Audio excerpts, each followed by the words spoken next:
Hi and welcome back to Emma Russell Studios. I'm Emma if you are new here, and we paint a lot of fun watercolor paintings here. And today we are actually going to paint a daffodil. Something like this. We are going to be using different watercolor skills we have been learning. And if you need to improve your watercolor skills, I have other videos below that you can check out. But yeah, we're going to be diving into a daffodil. It is springtime here in Ohio. It's still a little cold, but we're gonna just jump right in and paint ourselves a springtime daffodil. So grab your paper and your brushes and let's get started.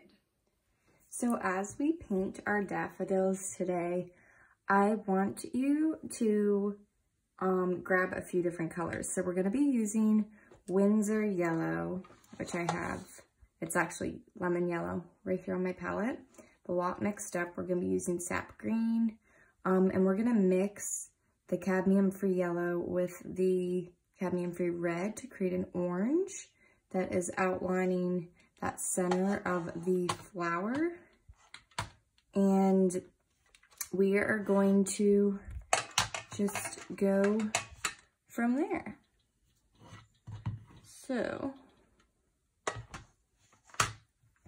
we're gonna just do this one singular daffodil, and you also need two brushes. So you need, I have my small round brush, my number 3.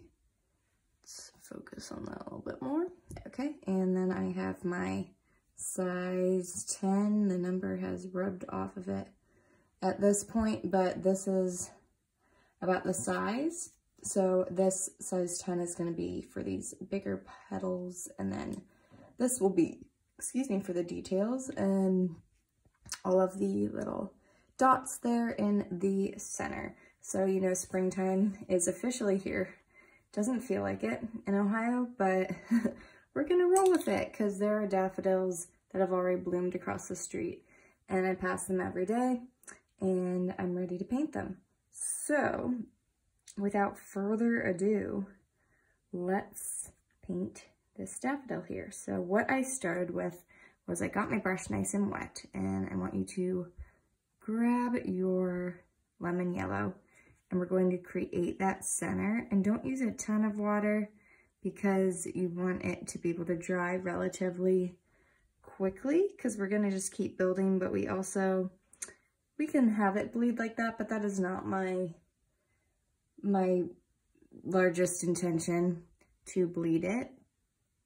Okay, so we have that to start, and now we're gonna mix some cadmium-free red, I have some over here, with that lemon yellow and create an orange, and we are going to paint that around the circle. Now, while that dries, if you don't want it to bleed, just leave a little white gap, but it is not very wet around mine, so I'm just gonna lightly go in, and if you feel like you have too much color, I would just go and grab just some of the straight pigment.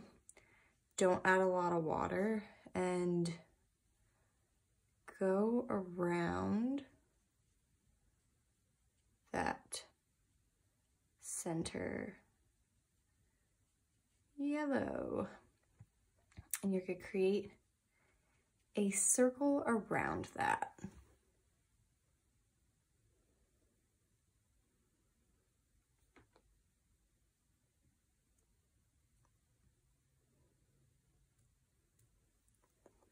And now they're not totally cylindrical, so let's just fluff it out a little bit around the edges because it's not totally smooth. Part of this is almost like a petal, and it's really frilly looking. Sticks out like that, so you're gonna do that. And you can then grab a little yellow, maybe with not a lot of water, a ton of pigment, and just kind of frill it out. Have it blend into the orange. It's gonna look really nice like that. So we have that for our base. And so you can see that these petals here, they have a light yellow, a little bit of gray, because this daffodil is one of those ones that's like that really bright egg yolk in the middle, and then nice and bright white. And so to paint white in watercolor, you kind of want the reflection of the other colors, but you will also use some Payne's Gray. Very, very light Payne's Gray, because too much and it's going to be so dark and look really, really weird. So let's do that. Let's start with our lemon yellow. So just grab a little bit, find an empty spot in your palette and really lighten it. Use a lot of water and then take some of that water off your brush with your paper towel. And I want you to go in at an angle for this first petal. We're gonna be doing that one up here. So just start here and fan it out. You are barely going to be seeing it on the page, and that is good. You wanna make it as light as possible and just kind of press and lift and create your petals around. So I have the second one, then the third. You can follow this guide if I'm going too fast, or just pause it. And we have the fourth petal over here. Always point that brush, even if you have to awkwardly get your hand around the other side of the painting. Just always be pointing that brush towards the center of the flower, and you're gonna have your petals come out a lot nicer. And then let's do our last one.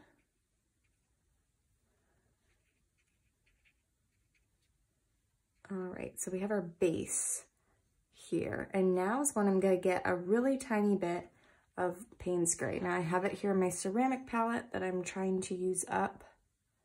Still working on using up this pigment because I want to clean this all out and just kind of use it for individual paintings. But grab a little bit, water it down, wipe your brush on the side, and just start to grab just little bits at a time, just with that little bit of color. Then go in with water and start to form some shadows. So that's what the Payne's Gray is doing. There is shadow on your flower petals, and this is going to show that. Just go in around, and if it feels like it's too dark, get water on your brush, gently pull it up to lift, and dry it on your paper towel. Press and pull up, and you can really get that out of there. So this flower is much larger than that, but I really like how that is going. Grab a little bit more of my gray for this side over here. Just have a little bit more shadow on this one. Oops, a little too much, so I'm gonna pull it. It's very easy to fix our errors when our paint is still wet. So just remember that. Don't worry too much. Just try to get very little pigment of the gray. And let's see. Our yellow is not quite dry. So we're going to go back to this in just a second and continue our flower. So while this is drying, it's still a little bit wet. I've let it dry a little bit. In the meantime, you can pause the video, let yours dry a little. Let's mix up some sap green though and go in with the stem, because it is not going to be touching anything else, and we're just gonna lightly drag it down and make it a little wider.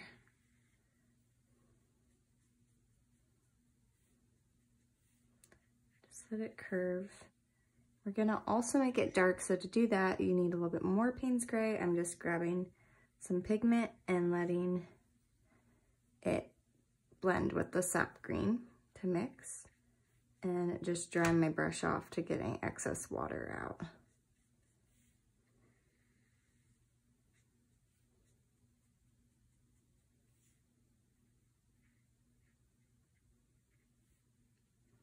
And we will do another layer of that once that dries.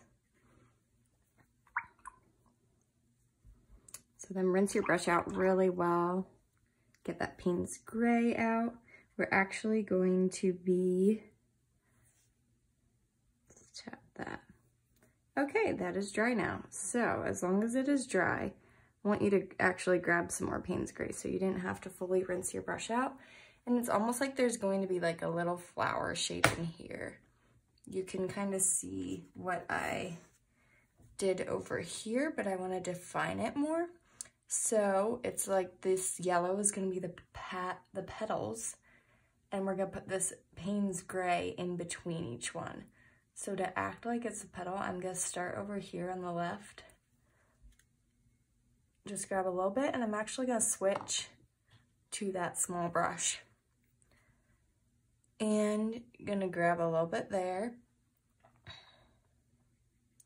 and start to go around the flower, leaving gaps of the yellow, and then going in with my brush and grabbing some more Payne's Gray when needed. So let's go over here, add another gap there. We're gonna kind of make a little outline in the middle and leave a little yellow spot there. Maybe add some shadow down here. So it's like we're skipping every other section and just have it come there just to the orange. So we're like creating an illusion of like a little flower in there, and those are the shadows. Now you can lighten your gray a little bit, and what I like to do is then go in and maybe add a little bit of gray here around the orange where it hits the white of the petal, and it's casting a little shadow. So slowly make it a little darker than those shadows that we had created before. Maybe to find that side of the petal. Maybe go over some of the shadows if they have dried a bit. Pull from other areas so we can just keep lightening that pigment. And go back in with your shadow lines on each petal.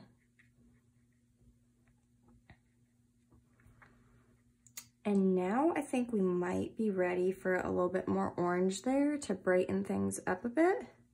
We're just about done though. So yeah, look at how that is making that really pop. We have that second layer in.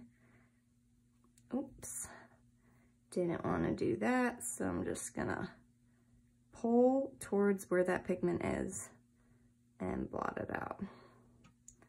That'll be okay. So maybe just stay around the edges. Just watch where you're going. Don't go too close to that gray. And just go over that orange.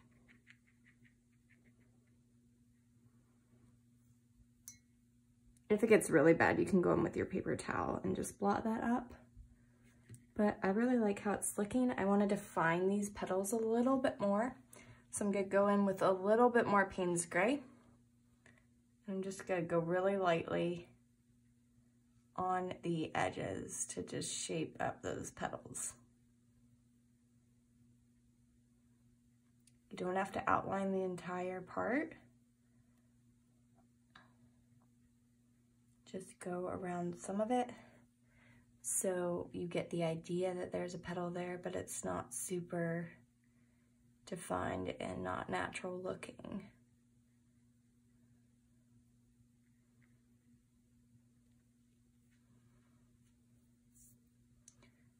Okay, over here.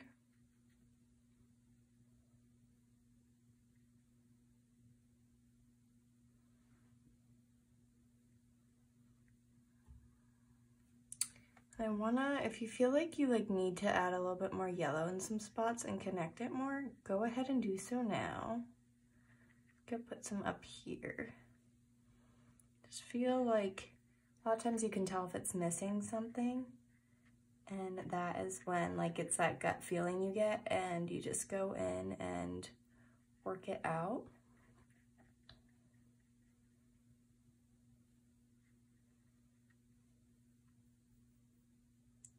Okay, and I think we're about done. I want to just go in one last time, get a little bit darker red, and do some little lines here on the orange. It's okay if it's a little bit wet. I just want to do some really light lines to add that petal detail. And let's do that in the yellow too. I'm gonna go for a little bit more cadmium free yellow, a little darker. Be careful of that gray. If yours is still wet like mine, just add a few lines. I'm gonna go over that little orange spot too and fix it because that's pretty much dry. There we go. And for the finishing touches, let's add a little more sap green just to the left side of our stem. And then let's mix up on the side a little bit of sap green with our Payne's Gray to create that deep evergreen, and then paint that right alongside it.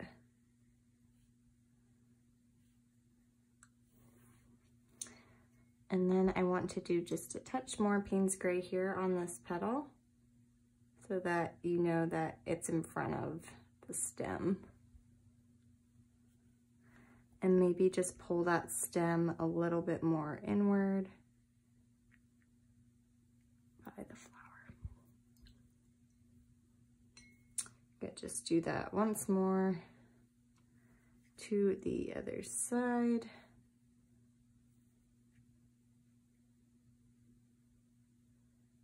Petal maybe down here too. And you have yourself a daffodil. Goodbye, goodbye. Thank you for joining me today. Hope you learned a lot painting this daffodil. If you liked this video, please like and subscribe so I can make more videos for you. And comment below if there is a certain flower you've been dying to paint and you want to know how. I would be happy to paint it.